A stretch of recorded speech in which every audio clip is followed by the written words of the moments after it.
Tell us about being with Matt at the World, and then you have an incredible testimony, so you have about like a minute to tell us. Well, basically I just love Matt at the World, and I've been a fan of theirs since '86 when they first got going, and I've just been praying to play bass for them for years, and finally happened about 2 years ago, so Cool. I was just really happy. But also, yeah, I was involved in an explosion 4 years ago. An explosion. You were. Yeah, propane explosion. I was involved in an explosion. That's kind of a. That's kind of an odd I was thing. blown out of the room. Blew all the windows out of the first story of the house. It was a nice 2-story house in Malibu, and but what happened was the day before, my wife was singing in church, and Larry and Glory Larimore, the pastors of our church, asked for a testimony from her. She gave one, and I told her when she sat down, you know what, I don't have a testimony. I really don't, because I was always raised in a Christian family and never went through anything real difficult. But little did I know, 12 hours later, I'd be in the burn ward at Sherman Oaks Burn Center with third-degree burns, 27% of my whole upper body. So, In a propane explosion, it was. Yeah. But how come you're all normal and everything? Well, that's the Lord. I tell you, I went through a difficult time in the hospital. I really don't remember the first week and a half or two, but once I realized what was going on, I just asked the Lord while everybody was there praying to wash the burns off my face, because my face was going to have plastic surgery, and I was really torn apart. But and the next morning I woke up and everybody could not believe it, but I looked like an angel. Everybody that came in, the nurses and everything.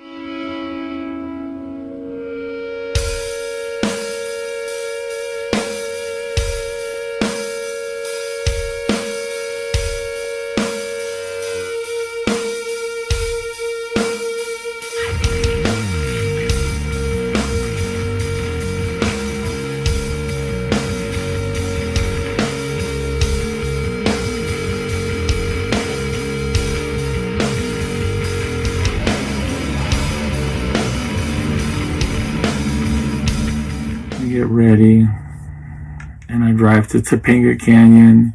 At that time, it took about an hour and a half. So I get to work, a propane company in Topanga Canyon, and I'm told that I gotta get going to a customer's house that had been out of propane all weekend.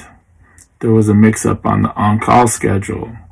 So they have my truck ready, and I drive up to Calabasas. I get to the resident's home, I fill their tank with propane, and I go to light the water heater. So I go in this large pantry room where the water heater is located along with some other appliances. I didn't notice at the time the lady of the house had turned on the dryer to help suck the propane through the lines quicker. I didn't know that. So I go to break the line to the water heater, and the next thing I know, I was knee-deep in propane, which reached the thermocoupler on the back of the dryer. We had an explosion. I was blown through the pantry door, out to the hallway. I realized I was on fire, and I tore my shirt off, and I remember they had a pool. So I was running while I was tearing my shirt off. And I jump in the pool. In the pool, I knew I was in trouble. I didn't want to look at myself because it felt like my stomach had been blown open while I was submerged, because that was the only relief that I had, was keeping myself submerged underwater.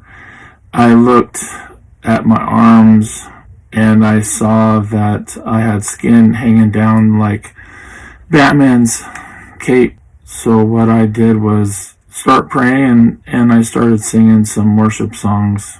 But then I heard the lady of the house screaming along with her daughter, and I thought I needed to get out and help. So I got out of the pool, the propane tank that was feeding the fire. After I turned off the propane tank, I grabbed my fire extinguisher off the truck. And as I was going inside to help fight the fire, and as I was putting the fire extinguisher to the fire, I saw the lady with the water hose, and she came over and looked at me, wondering if I was okay. And when she saw me up close, she looked like she saw a monster. And I started going into shock at that point, and I told her I was going to get back in the pool. So I went back to the pool, as that was the only relief I had. I started praying again. I heard the fire sirens come in, and I was so happy. So I got out of the pool, and immediately they started helping me, and they had me lay on a gurney, and they started taking care of me. I was trying to go in shock, but one of the guys kept talking to me and told me to keep my eyes open, and he was trying to have a conversation with me. It was really tough. They called for life flight. And the helicopter arrived, and they put me in the helicopter with a few guys, and they were trying to keep me awake. I was fighting shock, and they were trying to keep me alert. We landed at Sherman Oaks Burn Center, and immediately the staff started helping me. As all this was happening with me being life flighted to Sherman Oaks Burn Center, my boss called my wife, and at the time of that call, she was having a dream that we were at a company party and I was swimming in the pool. They cut off the remaining parts of my clothes and they took me in to get debrided, which was pretty horrible despite me being heavily medicated. But it still felt like they were slicing open my skin as they were scrubbing it. They soon dressed all my wounds, and I was wrapped up like a mummy. I couldn't move my arms because they were on this board to keep them straight as they were wrapped up. And my mom took a few pictures, and I asked her to not take any more. That first night was pretty rough. I remember being woken up by some nurses that were trying to redress everything as I had torn off all the bandages off my face. The propane company that I worked for put my wife in a hotel that was nearby. She was 6 months pregnant with our first child. I walked around so proud after that ultrasound, and I was so happy to know that it was a boy. But then this explosion happened, and everyone was worried that my wife would lose our baby. I was fighting for my life because of my boy. I went through debriding twice a day, and that was a nightmare.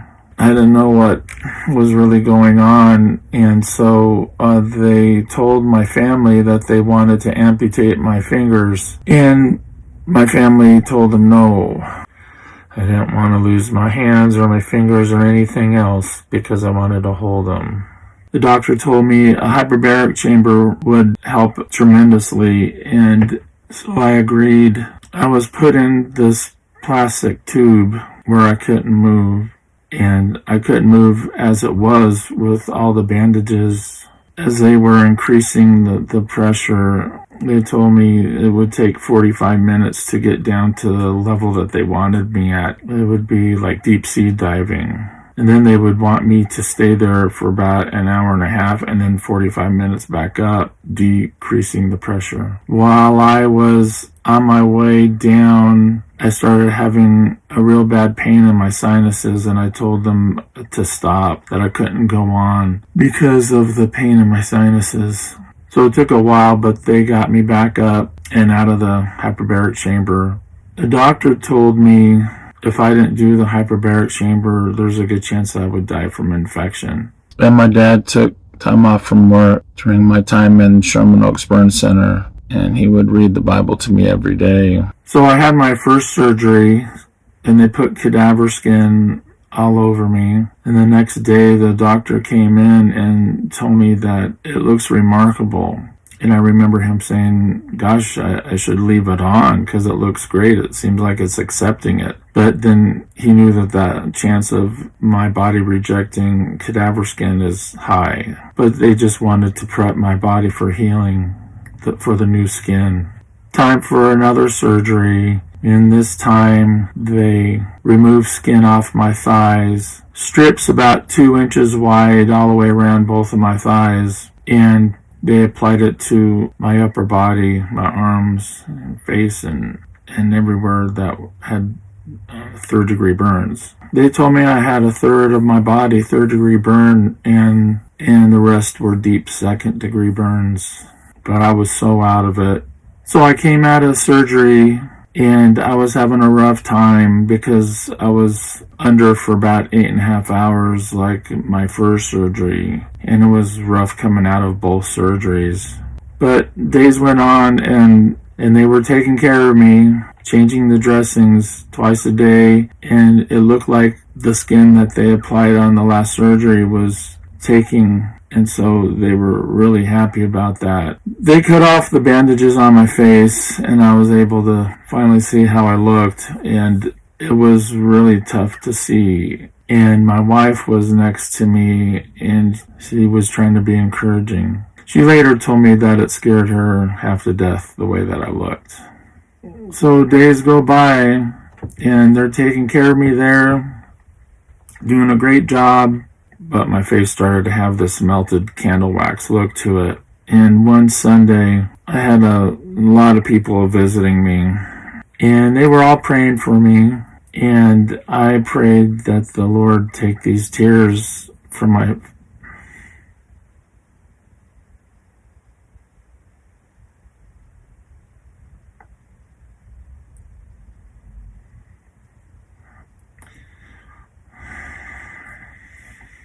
and washed the burns off my face. It was rough. I went to sleep that night, and in the early morning, I heard yelling, and there was a couple nurses that were rushing in, and they were saying that I looked like an angel, and they couldn't believe how I looked and how it changed overnight. I believe it was prayer. So a few days go by, and I'm doing a lot better at that point. A miracle happened for me. The doctors said that I dodged every bullet. One doctor said, somebody upstairs must really love me, and they are getting ready to discharge me. And it's a Sunday, and we were able to show up for Sunday night service, even though I was wrapped up in dressings everywhere and had garments everywhere holding the dressings in place. The pastor asked me to come up and play my bass. So I went up there and started playing what I usually do, and I'm getting blood all over the strings, blood on my bass. It was pretty hilarious, but it was worth it. It was definitely worth it, and I didn't stop playing from that point on, and I got to hold my boy. What an amazing experience that was, and it still is. Every time I can hug him, puts a smile on my heart. I got to tell my story a lot during those first few years, but as I healed up, people began to not believe me. So luckily, pictures were taken. Thanks, Mom. And pictures were also taken during the last week I was in the hospital. So there was a lot of opportunities that came out of that terrible situation. In fact, I was blessed. It allowed me the chance to play with Roger and Randy Rose.